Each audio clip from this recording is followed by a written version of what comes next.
Hey, what's going on? Chris here from MIXDOWN Online, and today I have a special guest for you, Ian Shepherd, mastering engineer, podcaster. That guy has been around for quite a while.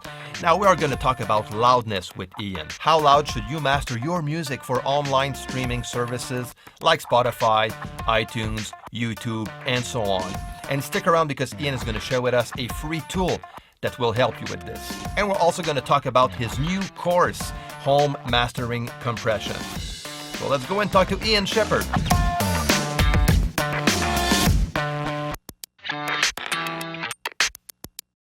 Ian, how are you? Hi Chris, I'm great, thank you. Thanks for being here with us. I know you're a busy guy, so I just want to thank you again for being here. No, my pleasure. Thanks for asking me. Cool. Now, like I was saying to my audience earlier, you're one of the mastering kings that I know. So, and you focus a lot on home mastering. You have your own YouTube channel and podcast. Production Advice is your website. So tell me a bit about what you're doing online as a YouTuber and a podcaster. Okay, so I've been a professional mastering engineer for over 20 years now. And pretty much as soon as I got into Twitter and all of the, the kind of social media stuff, I was fairly early to that. I think it was like 2008 maybe or something that I started getting into it. It was obvious that lots of people wanted to know how to get better results, recording and mixing, but also specifically mastering. And I was interested in kind of helping them with that. But at the time, my employer wasn't keen on the idea of me sharing tips and tricks with the world. Yeah. But so when I left there, and actually soon after I left, the company stopped trading, which there's no connection. But that meant that I wasn't kind of restricted by my my contract anymore.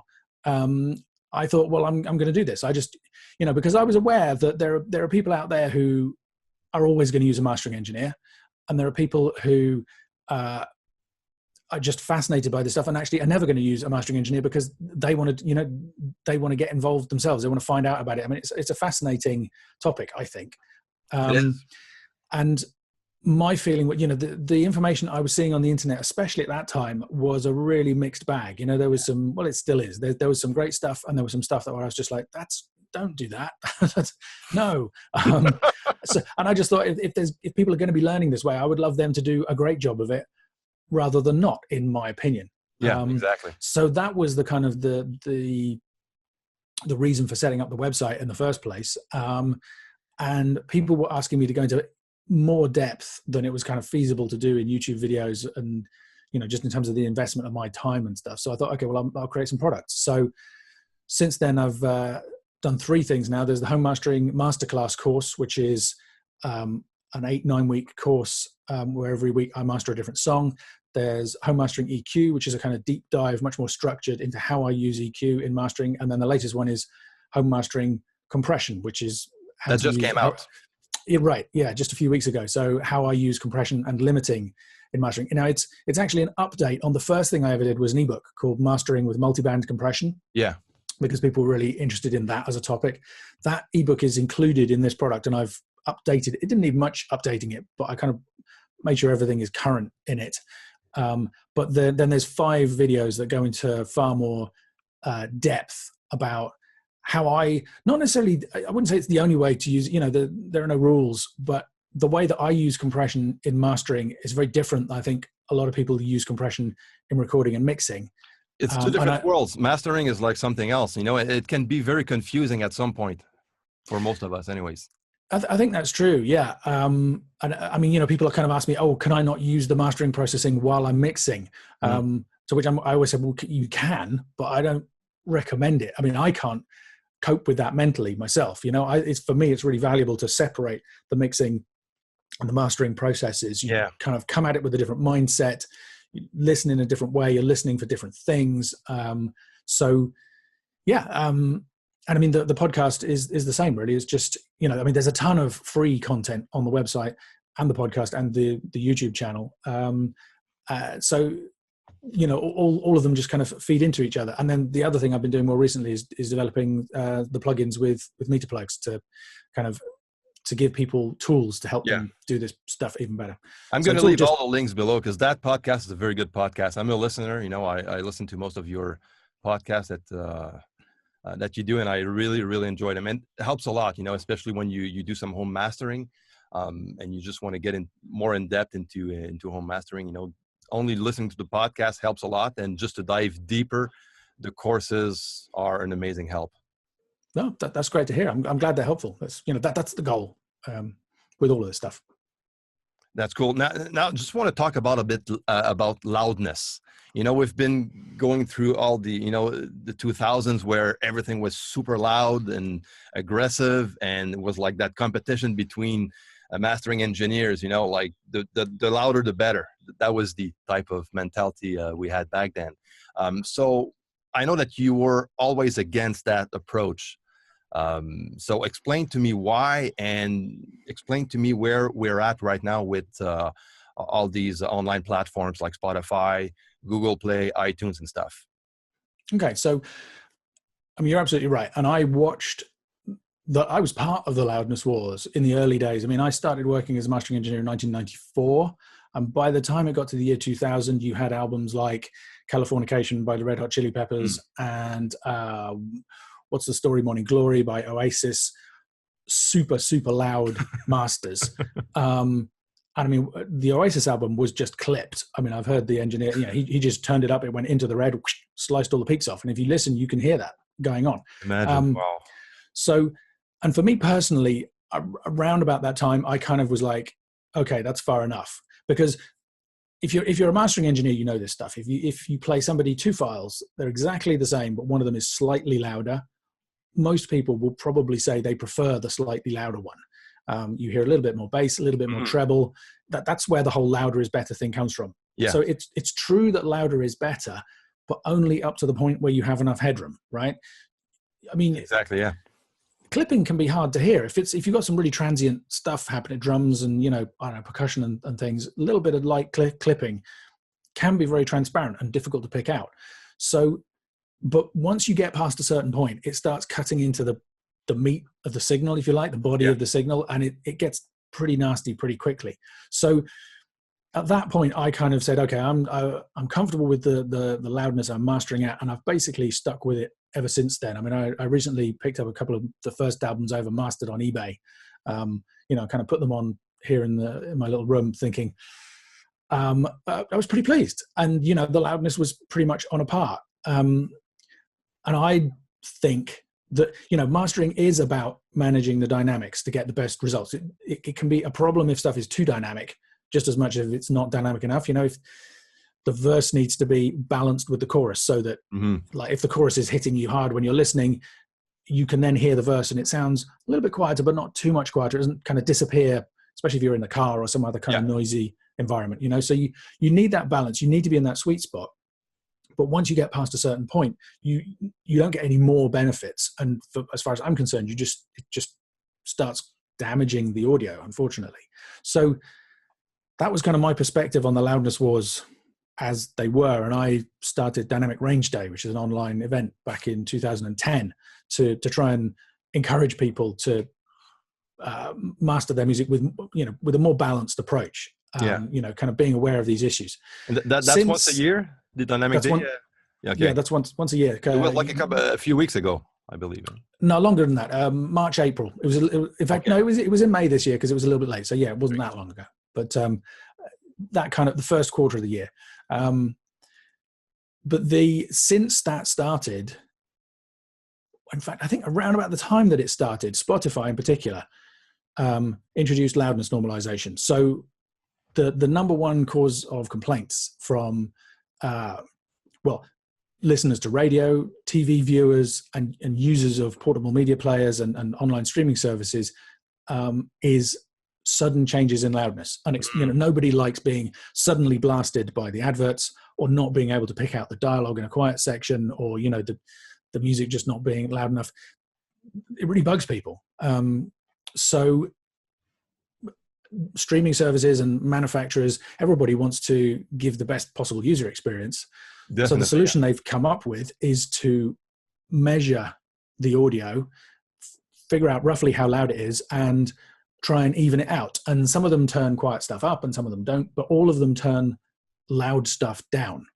So we're now in the situation, I think the statistics I saw most recently were that in 2017, only 17% of US music revenue was coming from physical copies. All the rest of it was downloads and streaming. Crazy. So the vast majority of music is being listened to on Apple Music and Spotify, Tidal, Pandora, all the rest of them. You mentioned Google Play a couple of times. They don't use any normalization that I'm aware of, but I'm sure that's coming, because it does. It makes it's a better listening experience for us. It is definitely way more dynamics anyways, if the mastering is done the right way. Yeah, well, I mean, the interesting thing is, so just recently, I've been working with Metaplugs on the plugins, and we released a free website called Loudness Penalty, loudnesspenalty.com, because they're aware that the streaming services are turning the music down. In particular, that's the thing that bugs people. They kind of they master it and then they upload it and it sounds quieter, and they're like, well, what's going on? And they keep asking, how do I know how loud it's going to be online? And that's what the website tells you. It's free. It doesn't upload anything. It all happens. All the processing is done on your computer, so it's secure. You just drag a file in. It thinks about it for 20, 30 seconds, and then it will tell you, okay, so it's going to be turned down by this much on YouTube, this much on Spotify, this much on Tidal, which is really helpful because then you can make an informed decision. I mean, it doesn't matter particularly if your music is turned down, right? Because they're doing the same thing to everything. So if you master something super loud and it gets turned down, it's not going to sound probably, there's a limit on the algorithms, how clever the computing they're using is to figure this stuff out. But chances are it's going to sound similar to everything else, which is not the end of the world. For me personally, if I see that something is being turned down by 4 or 6 dBs, I'm thinking, well, that's a missed opportunity, right? Exactly. At the very least, I want to do the experiment to see, well, I wonder how it would sound if I mastered it 2-3 dBs less hot. Exactly. Yeah. Figure out what the penalty would be in that case, apply that change to both files and compare them and just see which one I prefer. And if the original kind of super loud one still sounds better to you, then you're good. My experience is you can use the extra 2 or 3 dBs of peak headroom that you've got to add more space and impact and clarity into the sound. So you can still achieve that, whatever the original sound you were going for was, but you just got more space to do it in. So that, that's what I talk about a lot these days, because, kind of talking to people about loudness normalization, you kind of get, some people are kind of like, well, or just loudness in general. Some people are like, but I like loud music. Don't tell me to turn my stuff down, right? Which I can relate to. I mean, I like loud music as well. It's, or they kind of go, oh yeah, but it needs to be this for commercial reasons, or, people like it that way or whatever. So people would listen, but it was kind of I don't know that the argument was that persuasive. Whereas what I'm finding is that people really are paying attention to the fact that this stuff is being done online, right? Because they know that most people are hearing their music for the first time. Exactly. So they want to get the most out of that. And so I'm finding it's persuasive in both ways, because people, if you experiment with it, you can find out, oh, I can actually make things sound a bit better and they still sound just as loud, right? So that's a win-win. Exactly. Because it's actually, it's hard to get stuff super loud without losing the life. It is a challenge. The space and the impact and all the rest of it. Not impossible. Although, I guess, as I say, past a certain point, I always feel like, there's this law of diminishing returns. I talk about this thing called the loudness cliff. I've been talking about this for years. I still haven't done an infographic. I need to do it. If you imagine, the music out there as this kind of mountain range, right? Everybody wants to be up at the top of the mountain along with everything else, right? So, you're pushing your boulder, which is your music, up and up and up this mountain. And, to start with, you get some benefit, right? You gain some height. And then it starts to level off. And it's like you push harder and harder and harder. You don't get as much for your money. And then you fall off the cliff on the other side and get smashed on the rocks below. That's a good image. I like that. Yeah, I like it. I definitely need to do an infographic of that. Oh, yeah, definitely. So, and that's generally what I think happens, that there's a benefit to getting the loudness high enough sonically and in terms of because, okay, so one thing I haven't mentioned is that YouTube and Tidal don't turn quiet stuff up. Okay. So as well as there being a penalty for being too loud when you get turned down, and maybe it doesn't sound as good as other stuff that started off a bit quieter, if it's too quiet altogether and loudness is important to you, you might be disappointed with how it sounds in comparison to everything else. Yeah. So that's another thing that's valuable to know. And so just in technical terms, in terms of the online platforms, you've got this sweet spot, right? You need to be loud enough that it works in comparison to everything else, but not too loud that it gets turned down. Exactly. Way down, and you've overcooked it on the way in. And this is where Loudness School comes in hand, that website. Exactly, yeah, because you can see. I've used it quite a few times, and I was really impressed how easy it was to use. First of all, you just upload your file, and then you see all the data in front of you, saying which platform is louder than the other. It's really, really well done. Cool. Oh, great. Well, I'm glad it's helpful. That's the goal. We wanted to, I mean, there's two goals, right? We want it to be helpful. I'm also interested in kind of getting people curious about these issues and starting to, think about what they can do. And then of course, the next stage is, well, okay, how do I get the best results if I'm going for this particular loudness and all the rest of it? And that's where having the skills in using compression and EQ and all the rest of it comes in handy. So, and at that point I can refer people to the website or whatever. So it's all kind of part of a package, if you like. Exactly. Yeah. Cool. So just in case you guys don't understand the logic behind the loudness and why reducing the loudness gives us better results, it's all about dynamic range. Like the more you have your music loud, the more you have to compress, you have to limit your sound, and you're destroying the quality of the sound in the end. So by having more dynamic range, you're going to get way better quality of music. So by bringing it down, and I guess the level they're at right now with all the, and that's the question I have for you, the level that Tidal or iTunes, Spotify have the new standard they have as far as level goes. Do you think it's closer to the sweet spot of, let's say, K14 and stuff? Yeah, absolutely. I mean, yeah, if you're using the K system, Bob Katz's system, the K14, it's pretty much right in there, because give or take, iTunes is a bit quieter, YouTube is a bit louder, but on the whole, you're looking at around about -14 loudness units full scale. LUFS, which is the international method of measuring loudness. Yeah. And that's something else that's a bit confusing for a lot of people, LUFS versus RMS, and because they're close together. Yeah, they're close if the EQ is balanced, right? So the problem with RMS as a way of judging loudness is that it's very sensitive to bass. Yeah, you're so right. if you have a signal, especially something like an urban or hip hop kind of genre that could have a ton of bass, it can sound musically right, but the meters will just slam. And that's a kind of weird situation where you're kind of like, well, it doesn't sound that loud to me, but the meters say it's super hot. What's going on? So the loudness units take that into consideration up to a point, right? They try and make it more representative of the way that we hear things. So they're less sensitive to bass. They're more sensitive to mid-range, which is how our ears work. So I find them more useful. If you've got something where the EQ is pretty much balanced, all the way, from the lows all the way up to the highs. Yeah. Pretty much the RMS level and the LUFS level are going to be similar. Okay.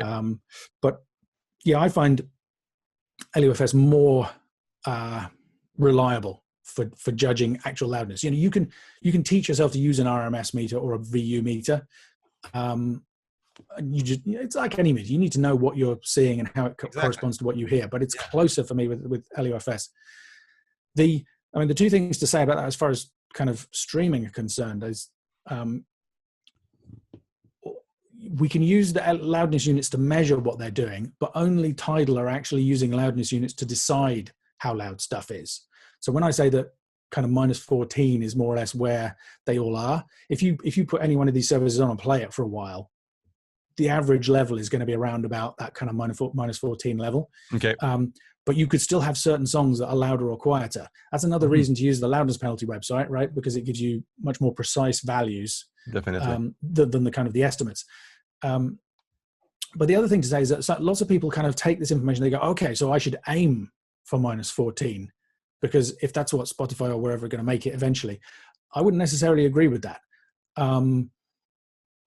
It's a great choice of level in terms of modern pop and rock music at any rate, because it gives you enough room to have enough dynamics to put stuff in the musical sweet spot as well. But it also allows you to have some quieter stuff and some more dynamic material as well. So okay. I find the loudest stuff that I master could be turned down by a couple of dBs on YouTube and maybe more. And I'm comfortable with that, because the great thing about this is we don't have to worry about loudness, right? The fear is always, if I don't master this super loud, it's not going to sound as loud as band XYZ. The great thing about this is you don't need to worry about that because band XYZ will get turned down, right? So providing you're in the sweet spot, you can choose whatever's right musically for the music. And that's the ideal, right? That's what we should be doing. Yeah, exactly. It's like, here's the music. What's going to, what's the emotional impact? Does it make me dance? Does it make me, kind of want to punch my fist in the air? Does it make me want to cry? Whatever it is, that's what music is about. Yeah, it's you're communicating emotions to the audience, and that's what we should be basing our decisions on. So I know I talk a lot about numbers and all the rest of it. That's because people keep asking for guidelines. And exactly. The easiest way to give them guidelines is numbers. But the great thing about this is, providing you're loud enough, then you don't have to go any louder. You can just do what's right for the music. Yeah, that's good. And end up with the best possible result. So, and that's what I hope more people will do over time. We're not there yet. There's still a lot of stuff out there that's super loud. It's kind of still at the kind of similar levels that it was back when 4 or 5 years ago, which is a shame, because there are massive hits. On Dynamic Range Day, I give an award to the best sounding dynamic album of the last 12 months. And this year it went to J. Cole for his new album. Okay. It's not super dynamic. It's still a loud album, but by kind of loudness war standards, it's pretty tasteful. Nice. It went in at number 1 in the Billboard chart. It broke all the streaming records ever in its first week on release, right? Wow. It's KOD is the name of the album. It's a great album. Mastered by Glenn Schick, who was a guest on the podcast a few weeks ago. We chatted to him, if anybody's interested in hearing more about how he did that, why he did it. Okay, cool. So you can do this stuff and you can still have all the commercial success. There's nobody out there complaining that album's too quiet. No, exactly. You're never going to get that kind of complaints.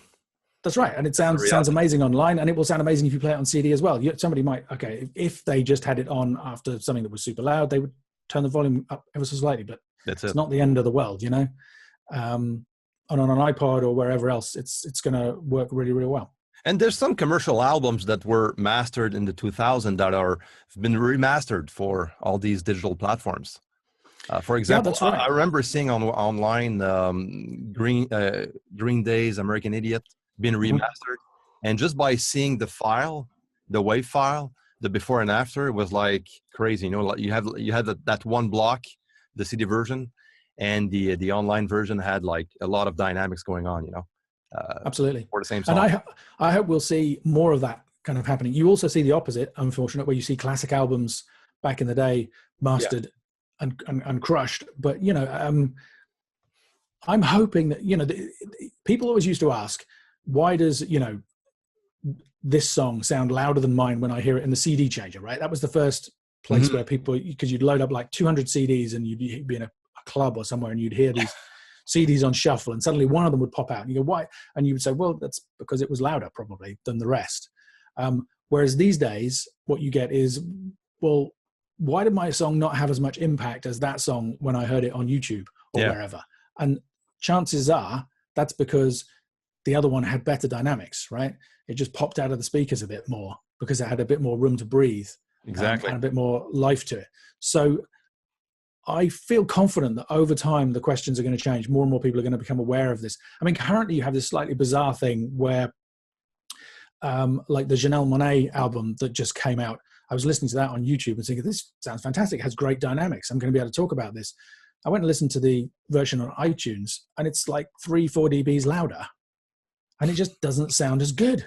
So there's this case where, I mean, I'm assuming that that's what's on the CD as well, right? Yeah. So you have this bizarre situation where I personally would choose to listen to the YouTube version with all of the data compression and all the other stuff that happens, because it's more dynamic than the CD version, and it just sounds better to me. So we're in this kind of weird crossover zone at the moment, and I think over the next few years we're going to see it all settle out, and I hope the end result will be that everything kind of sounds better. That's looks this way anyways. It looks that, yeah, I mean, that it's going to the right direction. It's a mixed bag. It's kind of polarized, right? There's some stuff that's louder than it ever was, and stuff that makes no sense. Like Miley Cyrus released a single. It was basically a country song. Okay. You know, and it was kind of like, and it was louder than the latest Metallica album. Wow. And that was just released? Yeah, just in the last year. Okay. Wow. And it's distorted and it's pumping, and you just kind of listen to it, and Kylie Minogue as well, who's big here. I don't know whether she is over there. You know, it's bubblegum pop. Yeah, you yeah. know, it doesn't need to be louder than Slayer, you know, or whatever. It's good point. But it is, and it's that's crazy to me. So, you know, whereas on the other hand, you know, there's stuff like the Daft Punk album, you know, and Bruno Mars, yeah, Uptown Funk, all those kind of things, massive worldwide hits, great dynamics. Hopefully that is going to be the new trend. And it, you know, it's like everything else, it kind of goes up and down, and we'll see what happens, but I'm optimistic. They're amazing productions, you know, like these two albums, especially. Absolutely. Bruno Mars, yeah, it was crazy album. Now the home mastering compression course that just came out. Yeah.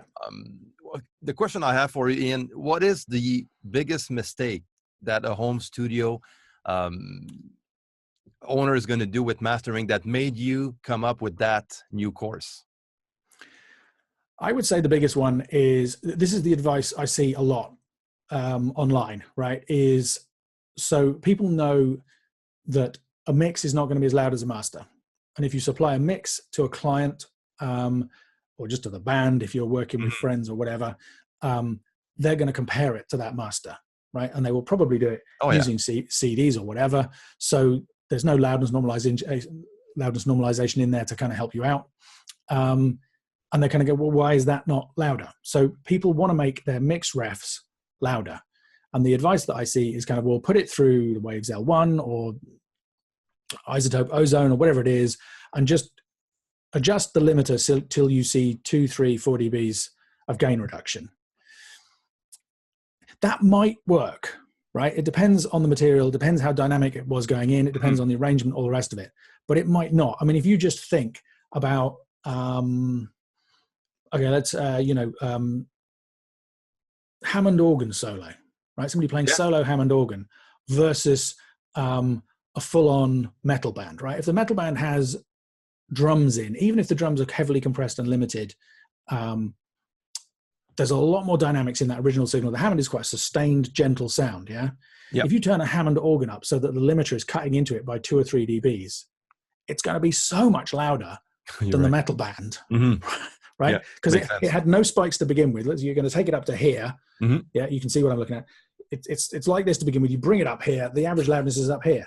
The metal band probably was down like this. You bring it up, the average loudness is way lower than where the Hammond ends up. That doesn't work musically. So that I would say is the biggest mistake. I mean, trying to do all of the loudness lift with a limiter is a mistake anyway, because a limiter is a really clean, transparent way of increasing the level, shaving off the peaks, if you don't push it too far.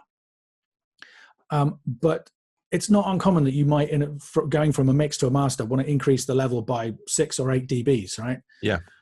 And if you had 6 or 8 dBs of gain reduction happening in a limiter, chances are that's going to sound terrible. One of the techniques or a key technique that I teach in the course is to use both compression and limiting, and to balance the two against each other, right? You share the load, you do some compression, you do some limiting, and you might vary it depending on what the material is and what the effect you're looking for is. But the goal is to get a perfect balance between those two. So you don't have too much limiting, you don't have too much compression. If you just use a limiter, it's probably going to sound bad, to be honest. So yeah, I think that would be the number one thing, is that people kind of think, oh, I have to have 2 or 3 dBs limiting, and only a limiter. Whereas there's a whole, I mean, another thing is you've got to get the EQ right going in. Yeah. Sorry, you're going to ask a question. There's that too. Okay, cool. And now your course is online. It's available right now. And you have, like, from what we discussed earlier, you have a special price for MIXDOWN Online's viewers. Right. I'm going to set you up with a coupon code. Cool. So you're going to give people a link. Yeah, everything is underneath the video or wherever. So they just head through to there. When you get to the shopping cart, there's a little box that says coupon. You just paste the coupon code in there, click update, and you will get a 30% discount.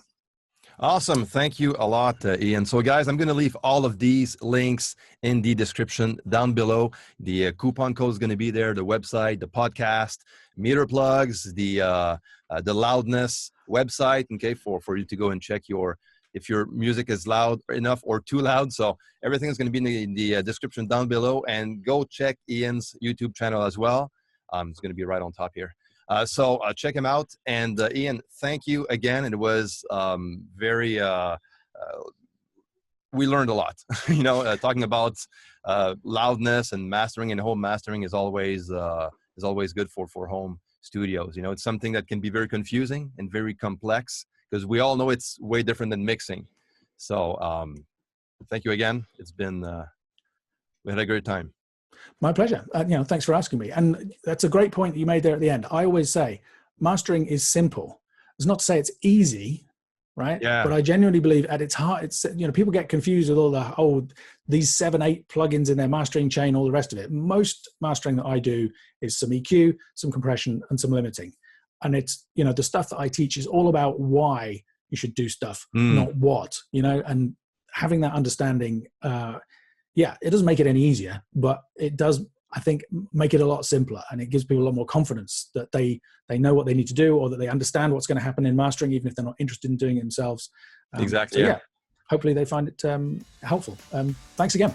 Excellent. Thank you, Ian. Take care. Cheers. So again, thank you, Ian. I hope that was helpful for you guys. Now, if you want to know more about this course, the home mastering compression course, it is available directly on my website. The link is down below. And don't forget, you have a promo code. And the promo code is going to be good until June 29, 2018. So hurry up, go and put your hands on this amazing course. Don't forget to like, to share, and if you're new here on this channel, subscribe and hit that notification bell so you don't miss anything. All right, guys, talk to you soon.